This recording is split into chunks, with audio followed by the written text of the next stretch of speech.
Welcome to the newest episode of Beyond the Fame with Jason Fraley. I'm your host, Jason Fraley, picking the brains of the top filmmakers, musicians, and artists of our time. Queer Eye star Karamo joins the 36th annual 17th Street High Heel Race near DuPont Circle in Washington, D.C. today at 6 p.m. He joined me to preview the event as well as dish on his Queer Eye co-stars and share what it was like dancing with Taylor Swift at the LA premiere of her Eras Tour concert film. Hey, Jason, what a great voice. Well, that's why you're on radio. Hey, thanks. Well, you would know. I mean, you've got a great voice for the show Queer Eye. Everyone loves it on Netflix. And of course, we got to tell everyone you have your national talk show on DC W50 weekdays at 3 p.m. distributed by NBC Universal. So lots of places to see your stuff. But let's tell everyone why we're talking, because you're in town for the 36th annual 17th Street High Heel Race. It's supposed to be a lot of fun. I've seen videos of it several times from friends who live in DC, and I've always wanted to participate. So to be there this year is pretty exciting, because just to interact with people while also raising money for a great cause and bringing attention, which I think is just amazing. Absolutely. And we should tell everyone it goes down on Tuesday at 17th Street and Church Street, Northwest DC. It's near between DuPont Circle and Logan Circle, closer to DuPont, I think. But yes, it's an annual tradition. You said, and you just said, I want to make sure you said this is your first time not only doing this one in DC, but doing a high heel race ever. You've never done it ever.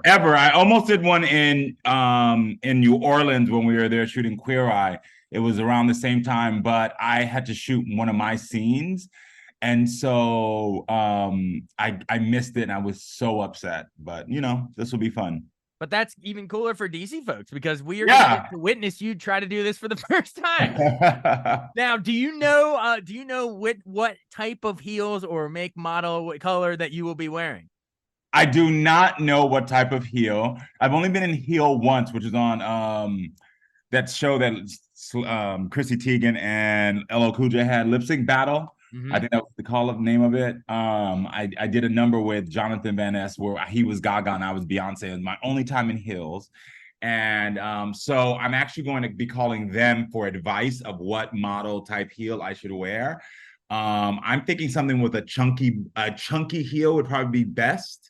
Just because I'm like, a stiletto would probably break on you. A kitten heel probably didn't give you what you need. I feel like a good girthy, chunky heel would work. So yeah, a chunky heel will maybe help balance a little bit. But I mean, it can help to balance all of that. Now, no matter what you pick, though, all the planning in the world, you can try to balance and stay upright as much as possible. But is there any part of you worried? It's going to be tricky running anyway, especially, on pavement. Not a single part of me. Not a single part of me. Not a single part of me. Not a single part of me.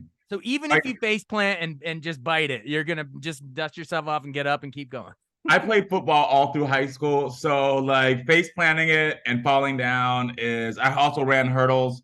I'm used to face planting it and falling down, but I try to teach everybody on Queer Eye, it's a journey. If you fall, doesn't mean that you failed. You get yourself back up and you keep going. Absolutely. And I love that. Yeah. So, and you did hurdles. So, if Aaron, trash can or what fire hydrant pops in the way, you can hop it. You're going to be all right. Now, wait a minute. Now, you said a lot of folks might not know you played high school football. They've seen you on Queer Eye, but maybe they didn't look in your background or whatever. So, where did you grow up? I mean, I know, but tell our listeners. And what position were you? I grew up my high school, unfortunately, is kind of famous. In February of 2017, on Valentine's Day, there was a school shooting at Marjorie Stoneman Douglas. It's the one that sort of started MSD Strong, and where those kids came together and said, we're going to fight for gun legislation. So that was my high school in Parkland, Florida. And I played wide receiver and was very fast and have amazing hands. Wide receiver. That's great. Yeah. And you also, and I believe, remind me, you came out in high school, right? 15. Yeah. So I started I don't use the term coming out. It's something that I'm trying very fervently to destroy that term. I think it's an antiquated term. Tell us what we should say instead. Well, the term is that I think people should use is when you let people in, because that's the actual act. I think coming Ah, out gives other people the power to feel like they can deny or accept you, when actually the power comes from you letting people in and saying, you know what, I trust you and I love you enough to be in my circle. I think that's just a human trait. We do it whether you're straight, gay, whatever identities or intersections of your identities. You let people in when you know that they are loving and can trust you. And it doesn't make you ashamed if you don't want to let somebody in. It makes you aware that some people aren't worthy enough to be in your life. And I so, love that. And that yeah, right there, my friend, is exactly why you're so good on the show, because appreciate you it. it's like, shifting people's mindsets, you know what I mean, from the inside out, and the way you look at things like that. It's I incredible. appreciate that. Yeah, but I started letting people into my life when I was 15 regarding my sexuality. And, there was always ups and downs. But at the end of the day, like, there are always going to be people who will love you, and there'll always be people who don't want to support you. And at the end of the day, it's about focusing more on those who love you and finding your community. And I've been blessed to always be able to find my community and find people who love me, whether they were part of the LGBT community or not. I absolutely love that. All right, folks, from this moment forward, we will no longer say the phrase coming out. We want When I everyone to let you say in. letting you I, in. I'm telling Yeah. you that shift in language will do a lot for your self-esteem and mental health. Words We don't realize words how shift matter. in Words language matter. really changes stuff. Yeah, absolutely. Words matter Yeah. because it's the way that you think of the phrase itself and what all it Yeah. entails. Yeah. Absolutely. All right. Yeah. Well, I definitely have some Queer Eye questions to get to, but before that, I guess to continue your chronological journey as much as possible, from high school football. Did you ever have any designs on wanting to play college ball, or did you know you wanted to go to? I know you got to MTV. What is it? Real World Philly in Yeah, 02. Did real you world Philadelphia. always want to do Yeah. TV instead of keep the balling going? No, I actually didn't want to play sports. So when I hit 15, I shot up to 6'2", 6'3", and shot up to 218 pounds. Like, so the height and size I am now, I shot up to at 15, had a full beard, Oh that it wow. was like I had no choice but to play sports, but I hated it. The thing that I loved to do that I also did in high school was I was a peer counselor, and I got out of class to sort of help people. And it was because I was so nosy. I wanted to know everyone's business. So like getting out of class to be a peer counselor was the way to do it. And then also I realized I like helping people, and that's what I wanted to do. But sort of genetics kind of informed me doing something else in high school. But it was fun. I'm glad I did it. Absolutely. So then fill in the gap. I mean, and you could do the abbreviated version if possible. How do Yeah. you make your way from that to MTV? Did you have to move out west, or how'd you pull it No, off? I finished college and I was like, oh my gosh, this show is dope. They get kids drunk and you party all day. I didn't even realize that there was that deeper aspect, because watching it, I was only looking at the surface stuff. And I went out there, and really what got me on the show was me being just open about who I am and letting them in, and me becoming that first openly gay African American person, male, on reality television. And it was just because I went there and I was like, this is me. I'm not hiding. I'm not ashamed. And they were like, they cast me within 3 weeks. And then I got there and I was like, oh, I gotta dive deep into my daddy issues. Okay, great. It's not just getting drunk and partying. Oh my gosh. Okay. But it was a great time. I wouldn't change This- it for the world. You're like, this is getting real. I didn't Yeah, know. I think that's what they titled it that way, and I didn't pay attention to that. Hey, you should have read the title closer. Exactly. Should have. Oh, that's great. All right, and then how does Queer Eye come about? Because I guess, gosh, in between, people had seen you pop up all over the place, like Dr. Drew and Young Turks and Access Hollywood, and I guess other MTV shows like Are You the One, all that stuff. But then when do you get the audition for Queer? Is that something you have to audition for, or did they reach to you and say, hey, we think you're perfect for this? Yeah, it came 10 years later, because I actually didn't do any TV. Those things that you mentioned actually came because of Queer Eye. Oh, And okay. yeah, so I didn't do any TV. I just was like really trying to. I was a social worker and I was raising my kids. During that time, I found out I was a father to a son I didn't know anything about. I had sex with one girl when I was 15, and she moved away and didn't tell me about my son until he was 10 years old. So I was actually just living as a single father, trying to raise my son. I adopted his other brother, so I was raising two kids. And I was just trying to figure out how to be a dad, but my dream was always to be on television again. And I was watching Watch What Happens Live one night with Andy Cohen, and they were talking about the fact that Queer Eye was coming back. And I was like, I'm gay. This is my shot. And I figured out how to get in. And everybody else in my category was talking about the arts because it's culture. So they were talking about Broadway and and paintings. And I was like, well, I can't do any of that, but I'm a mental health expert. So let's dive into feelings. And because of the fact that I stayed true to me and didn't try to change, I shined and being different from everyone else and got it. And then all of a sudden the category came about, let's talk about feelings versus let's talk about art.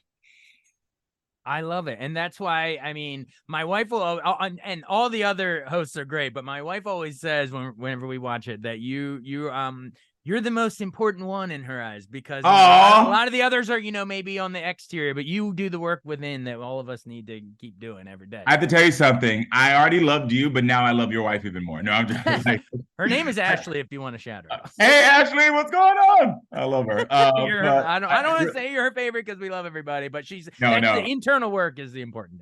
Yeah, I really say this. One of the things I love about the show, and even with me doing other things in my career, the five of us, we're always like, no matter what goes on in our career, we'll always come back to this platform as long as they'll have us, because we do understand that what each of us do is critical in helping somebody to really realize their full self. And every time we do it, we are so thankful that people received us, that we were able to, show people and guide them in a way. It's a really humbling experience. And I wish that I could be cocky or something, but like, I'm just so thankful that, like, God gave me this opportunity and I was able to like spend some part of my life just helping people.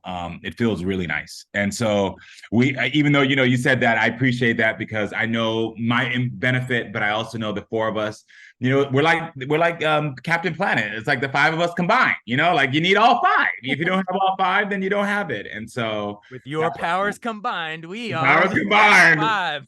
Exactly. I love it. Well, I know we sort of have, a somewhat limited time for the interview, so you don't have to go, deep into all of these, but maybe even just rapid fire one sentence about, I want to get at least one line on each of the Fab Five, Sure. I'll throw out. So Jonathan, you want to turn on the video? Tell us about Jonathan. What's great about John? Well, I'm turning on my video. We're on Zoom for anyone listening, so I want to see Jonathan, courageous, intelligent, and fabulous. I love it. I just turned. You have great skin, Jason. I turned my camera on as well. Thank you very much. You have phenomenal skin. Thank you. All right, so that's Jonathan. All right, how about Bobby Burke? Interior design, that kind of thing. What makes Bobby great? Super creative, super down to earth, and also super loving. Oh, all right. That's always good to hear. All right. How about, and make sure I say it right, is it Anthony? Anthony, yes. Yes, the food and wine expert. What do we know? What about him behind the scenes? Super hilarious. He has sort of like a very sweet dad joke, super vulnerable, and super motivated, which is really beautiful.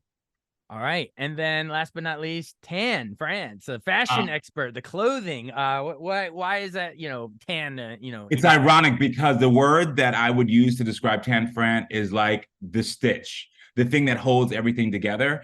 He is the person in the five of us that holds us together, is the confidant for all of us. Most people think it'd probably be me, but it's not. It's Tanny. He is the stitch. He's also a leader. And he's also very fierce. Those would be the words I'd use for him. And what would they say about you if you weren't here and they were talking about you? What would they say your part in it? They would say I'm super grounded. They would probably say that I'm also a lot of fun, because I'm the one that likes to have a good time and party a little bit more than everyone else. And they'd probably also say a bit of a narcoleptic, because I sleep all the time. I love it. Now, do you have I have a couple memorable shows in my mind rattling around in my brain, but how about you? Like, do you have a particular one? I mean, they're always such feel-good episodes, but do you have a particular person that you were like watching that transformation just warmed your soul? I gotta tell you, from this last season that we just had, that just came on, we did a frat house, and being with the frat house totally was one of the most memorable feelings, because for me especially, I had to sit down with, 7 guys and figure out how to do what I usually do one-on-one with 7 guys. I know how to do it already because I did group sessions before when I was in my prior career. Right. But it was amazing to see these young men at the this critical point in their life where they're learning what it is to be a man, where they're learning and understanding what it is to be better partners. For me to get them and for them to have one of the most cathartic and emotional moments I've ever seen on television, it was pretty beautiful. Absolutely. Well, I know this new, the show's been around forever, but the new Queer Eye, the rebrand, reboot, boot, whatever you want to call it, your version, it just started in 2018, but I think you're up to like 7 seasons the way they divide it up, whatever you want to call it. Yeah. But yeah, I mean, what's the plan going forward? Is there going to be, I assume it's going to keep going. And that's the hope. I mean, we shot 7 and 8 at the same time. But we're only contracted up till 8 with Netflix. So at this point, it's up to Netflix if they, after 8 comes out, if people support us and want to see us. We all want to come back. We love the show. We think it's probably one of the best shows we've ever been a part of. And like I said earlier, no matter like me with my talk show being in season 2, Jonathan is on a worldwide comedy tour. Tan has Next in Fashion. Bobby has this huge real estate empire he's building. We all always come back to wanting to do this. And so hopefully we'll do many, many more seasons. Absolutely. But it's not up to us. As we've seen right now with the Hollywood strike, it's never up to us, Right. But yeah, is it a little different with reality though? Because I know like you were in Dancing with the Stars, like, you know what I mean? Yeah. Like, and Real World, like we said, don't usually reality shows pick up a lot when the scripted series are out, or is Queer Eye more, you were also sidelined? Yeah, it's weird because we're still part of the SAG-AFTRA thing. We're not like most reality shows that are not. And it's because the way our reality show is, we're not, 5 strangers and there's sort of a structure. We're structured reality. Gotcha. And so structured reality has sort of a different sort of way. So we're all in the unions, we're kind of a certain way. Okay, well, this is like your Bad Girls Club or something. Our radio station is also set. We're SAG-AFTRA, siblings here. Here, All right, well, hopefully they can get it all, resolved and stand in solidarity and all of that with our SAG-AFTRA brothers and sisters. Exactly. Awesome. Well, you just sparked something. Before we run, you were talking about how all of you, have use the Queer Eye popularity to spin off and do other things, but you always come back. We got to remind everyone, weren't you in Taylor Swift's dominating the box office with her Eras tour, but weren't you in her video for You Need to Calm Down? Yeah, we were all in the video for Calm Down. I actually was at the premiere with her. So I was there in the LA premiere, which she's so gracious and so beautiful and so kind. You mean of the music video or the new movie? You mean the new movie? You were at the premiere? Oh, all right, cool. At the premiere, and she sat with her. Taylor sat right in front of me, so I'm like the row, and she sat right in front of me. She's one of the kindest and most honest people I've ever met in my life. And if I had a daughter, I'd want my daughter to be Taylor Swift. And I mean that in the sense of not just the talent, but in a genuine human being who has never shown anything but honesty and kindness. And I talking to her off of screen, I meet a lot of celebrities and you're like, oh girl, you're nothing like you portray to be. And she's always the genuine person she is, day or night. That's so great to hear. Yeah, I mean, you never know between, but you never know. You interview people all the time. You get assholes, and then you're like, damn. And then every now and then you get a Karamo who's just awesome, chilling in the kitchen and making an awesome conversation. Yes. But wait a minute, I have to ask now because it's all the talk. The Taylor Swift movie, it's dominating the box office. What song did she block your view the most? Like, which one got her up dancing? And you're like, I can't see. Tay, move out of the. Oh my gosh, she was jamming the whole time because she was sitting next to her background singers, who are all so phenomenal, and some of her musicians. She was standing up the entire. It's funny because I was standing up. It was like, oh my gosh. I mean, there's not a song that she wasn't standing on. I wish I could my mind is blanking right now. She was standing on every song, and so was everyone in the audience. Every song came on, it felt like you were back in the concert. And I went to the concert in LA, so it felt like I was transported back. Oh, that's so awesome. That's so awesome. Yeah, man. And like yourself and Taylor, you use your platform to speak out on issues. I know, obviously, the Queer Eye, say no more, but and letting people in is the new phrase we're saying. but other issues too. I mean, you mentioned, Marjorie Stoneman Douglas High School in Parkland. I guess you've been advocate for, gun legislation. Yeah. I mean, listen, I'm all about just saying, you can have what you desire. If you want a gun owner, you can be one. It's not something that I want to be. But for me, it's like at the end of the day, as Americans, we should all just be able to agree that no kid should be getting shot. And that's the craziest part to me that gets me in this political war and anything that goes around the country, around the world. Like, I don't understand when we got to a place as human beings that we just feel like it's okay for any one of our children to die. And that's just the saddest part to me, because what I legislated for was common sense gun legislation, which is like, hey, you just have to have a certain background check.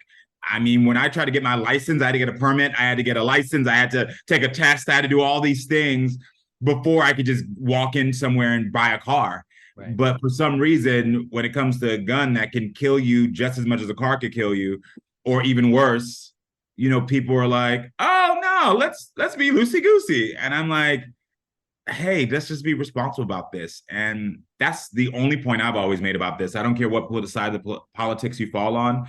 We should all just want to protect our kids. And until we get that in our thick heads as human beings, as Americans, we're going to continue to see these things. And I tell you, the day that happened in my high school, my kids were on their way to school, and I would not let them go to school for a week because it felt too palpable for me, because it was like I was watching my kids, watching my high school, kids out of my high school. So it brought me back.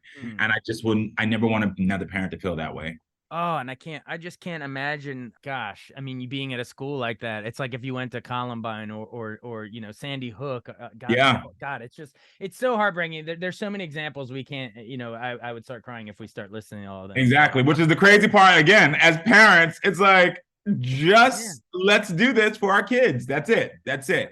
Well, speaking of protecting your kids, let's end on a positive note where it's not down. That's such a sobering topic. But you mentioned you adopted your biological son, but also had the big heart to adopt his brother, you said? Yeah. So I have my biological son was 10 when I met him. His mother had 4 other kids. And so I just said, hey, since I missed these 10 years, can I take custody? She supported me in that. And he moved in with me when he was 10 and a half, going on 11. And then a year and a half later, his younger brother was going through something with the city and his behavior. And because I worked in social services, I was temporary placement that turned from 6 months to he's 21 now. And so, so I became a father of 2 overnight, and I love fatherhood. I mean, I'm with a new guy, and I always am like, if he wanted kids, I'd be down. But I'm so thankful. It's the most meaningful thing that I've ever done outside of helping people through my career. Well, they're going to be lucky having you as a dad, because you've helped. Oh, they don't think so. I'm strict as hell. They don't think so. At least on doing the inner work like you do on all these people. Oh yeah, the inner work we do a lot of. But imagine your dad. Imagine being Queer Eye daily. They're like, Dad, I'm going to my room. I'm going out. They're like, I don't want a conversation. So yeah. So there's a reason there's a certain number of episodes, because you can't live it daily. Exactly. You can't live it daily. You know what I mean? So they're like, Dad, I'm done. Whether it's your kids, or this is how we'll wrap it up. Whether it's raising the kids and doing the inner work on them, or the inner work on the folks on the show, like, what is like a takeaway that our listeners might be listening to this? What is like the most common thing or inner work thing that could apply to anyone, no matter what mental health thing they're going through, or stress, whatever, anxiety? Like, what is a common thing that could give us all peace and something to work on? I say two things. I think the first thing is people don't realize that they have to practice their self-esteem. Self-esteem is something that has to be practiced daily, because we don't realize the messages that we tell ourselves that we repeat over and over again that are negative. It's a lot easier for us to repeat negative messages. And you don't realize that you have to get up in the same way that you're like, oh, today's going to be bad. You have to say, you know what? Today's going to be great. Or I look great. You know how many people know that they get up in the morning, and the first thing they do when they put on their clothes is they start saying, oh, this doesn't fit. Or they look in the mirror and they say, oh, look at my skin, or my hair is going. And we just immediately start to critique ourselves and break ourselves down. So instead, you have to practice the opposite. And until you practice the opposite and make that a daily practice, you will always feel negative about yourself or negative about where you're going. And then secondly, if you don't know how to do that, the second thing I would say is that people don't know how to ask for help enough. We're in a culture where people feel isolated. Everything's on social media. You're in your own cubicle. We work from home. And it's like asking for help makes it seem like you're inefficient, you're incompetent, or like maybe you feel like you're going to be a burden to somebody. And there are so many communities and people that want to help you, that if more people would ask for help while practicing their self-esteem, they would be better human beings. There you go, folks. So self-esteem in the morning. So Practice it. And ask for help. So wake up every morning and do a self-affirmation build yourself up so it doesn't come out as stress or anxiety. Yeah. Yeah. And it's as simple as just not saying the negative things you say. So if you feel like your hair is changing, your skin is changing, your body's changing, instead of focusing on the negative, say something positive about yourself. Say it might be changing, but I still got these pretty eyes. I still got this beautiful smile. Always turn to a positive and practice positivity. I love it. And you'll be practicing positivity in a pair of high heels right at the 36th annual 17th Street high heel race at 17th Street and Church Street Northwest near DuPont Circle. I hope you can stay on your feet. But either way, you got the football skills, the track skills. You got I'll be good. You'll be good. Yeah.